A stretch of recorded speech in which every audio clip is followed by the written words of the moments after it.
প্রতিদিন সকালে খালি পেটে আমন্ড খেলে ঠিক কীভাবে উপকৃত হবেন আপনি, সেটা আজ বলবো।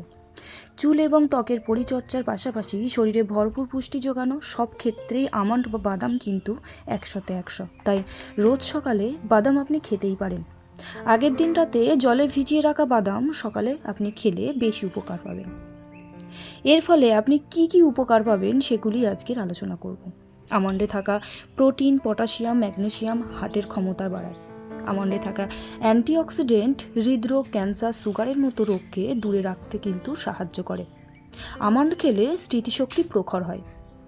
ডার্মাটোলজি রিসার্চ অ্যান্ড প্র্যাকটিস জার্নালে প্রকাশিত একটি প্রতিবেদনে জানা যায়, আমন্ড খেলে বলিরেখা কমে যায়। আমন্ড বা বাদামে থাকে vitamin D, vitamin E, magnesium, antioxidant, এই সবকটি উপকরণই সুস্বাস্থ্যের চাবিকাঠি। তাই প্রতিদিন বাদাম ও আমন্ড খাওয়া সব বয়সের মানুষের জন্য যথেষ্ট উপকারী।